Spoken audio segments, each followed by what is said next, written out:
The history of world sports is punctuated by meteors. Athletes who emerge, shine brightly, and disappear. But rarely does fate decide to forge something different, something that not only shines, but sustains its light for decades. On December 30th, 1984, in Akron, Ohio, the fabric of basketball began to be rewritten. LeBron James, the defining player of his generation, has done it once again. LeBron Raymond James wasn't born with a silver spoon in his mouth. He was born amidst uncertainty. While the world watched the peak of the Magic Johnson and Larry Bird era and the emergence of a young Michael Jordan, in a small Ohio apartment, a 16-year-old single mother, Gloria James, held in her arms the one who would come to be called the King. This is not just a sports biography, it's the chronicle of a prophecy that refused to fail. To understand the man, we need to understand the boy. LeBron's childhood was a journey of resilience. Gloria James was a warrior. Without the support of LeBron's biological father, Anthony McClelland, she fought against systemic poverty. They moved so many times that LeBron, at age 5, already knew that the word home was a temporary concept. There was one year when they moved 7 times. Imagine the impact that had on a child's mind. The lack of stability, the fear of eviction, the cold Ohio winter without adequate heating. LeBron missed almost 100 days of school in 4th grade simply because he had no way to get to school. It was in this vulnerable situation that fate intervened through Frank Walker. Walker, a youth American football coach, realized that LeBron needed structure. He convinced Gloria to let the boy live with his family. It was there, in the Walker's garage, that LeBron first held a basketball with intention. The sport wasn't just a pastime. It was his passport to sanity. He learned discipline, the value of training, and above all, the importance of teamwork. Upon entering St. Vincent St. Mary High School, LeBron was no longer a local secret. He was a national secret about to explode. Alongside his childhood friends, the Fab Five, he transformed a small Catholic school into the epicenter of American basketball.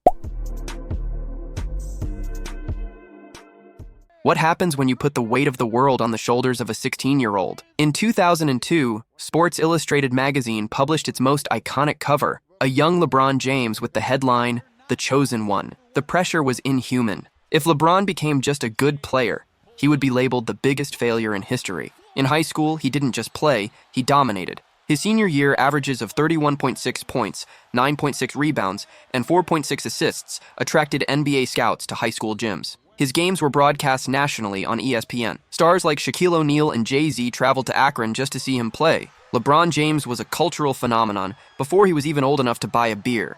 He finished his high school career with 3 state titles in 4 years. He was the face of a generation. The 2003 NBA draft already had an owner before the lottery balls were even drawn. The Cleveland Cavaliers, the neighboring franchise to his hometown, won the lottery. The Hollywood script was ready. The savior would return home. LeBron's NBA debut against the Sacramento Kings proved he belonged at the top. 25 points, 9 assists, 6 rebounds. Never before had a rookie straight from high school demonstrated such maturity. He won the Rookie of the Year award in 2004, but he wanted more. He wanted the throne. Year after year, LeBron carried the Cleveland Cavaliers. In 2007, he orchestrated what many call the Ohio Miracle. He led a limited supporting cast, with names like Zydrunas Ilgauskas and Drew Gooden, to the NBA Finals. In Game 5 of the Eastern Conference Finals against the Detroit Pistons, he scored 29 of the team's last 30 points. It was a divine performance. But in the finals, Tim Duncan's San Antonio Spurs proved an insurmountable obstacle. Between 2008 and 2010, LeBron won 2 consecutive MVP awards. He was statistically the best player on the planet, but playoff losses to the Boston Celtics and the Orlando Magic began to create a dangerous narrative. LeBron James can't win the big game. The pressure of being Cleveland's savior became an unbearable burden. July 8, 2010, a TV special called The Decision. Millions of people watching. LeBron utters the words that would change his life forever. "I'm going to take my talents to South Beach." The hatred was instant. Jerseys burned, billboards torn down. LeBron became the biggest villain in the history of American sports overnight. By joining Dwyane Wade and Chris Bosh on the Miami Heat, he sought the shortcut to the ring. But fate tested him again. In 2011, the Heat reached the finals against the Dallas Mavericks. LeBron froze. It was his worst playoff performance. He was ridiculed globally. But that failure was the seed of his ultimate evolution. He isolated himself, trained with Hakeem Olajuwon, honed his low-post game, and returned in 2012 with a killer mentality. Game 6 against the Boston Celtics in 2012 is the moment when the King truly assumed his crown. Facing elimination on the road, he scored 45 points with a look of pure focus. The Heat won the title against the OKC Thunder. LeBron was finally a champion. In 2013, he repeated the feat in a legendary 7-game series against the Spurs. He was a 2-time champion, 2-time Finals MVP, and 4-time League MVP. His debt to basketball was paid, but his debt to Ohio still burned. I'm coming home.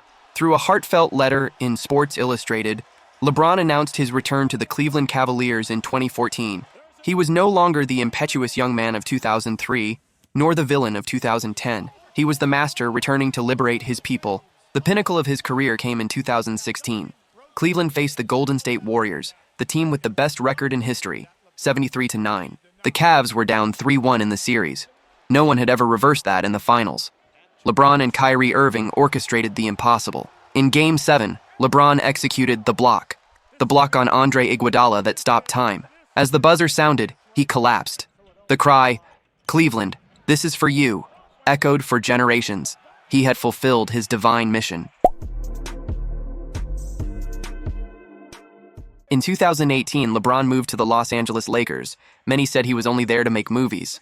They were wrong. In 2020, amidst the pandemic and the pain of losing Kobe Bryant, LeBron led the Lakers to their 17th title in the Orlando bubble. He became the first player to be named Finals MVP for 3 different franchises. The final years of his career were a chase for history. On February 7, 2023, with a mid-range shot against the Oklahoma City Thunder, LeBron James surpassed Kareem Abdul-Jabbar to become the all-time leading scorer. The world stopped to revere the longevity of an athlete who, at 39, was still competing with 20-year-olds. How will we measure LeBron James when the final clock runs out? By his 4 championship buckles? By his over 40,000 points? Perhaps the true measure is his journey. From a fatherless boy in Akron to a global figure who changed the sport forever. LeBron James didn't just play basketball. He shaped the era in which he lived. The debate over who is the greatest of all time will continue in barbershops and on social media. But LeBron's greatness is an immutable fact. He came, he saw, he conquered, and above all, he remained. Long live the King.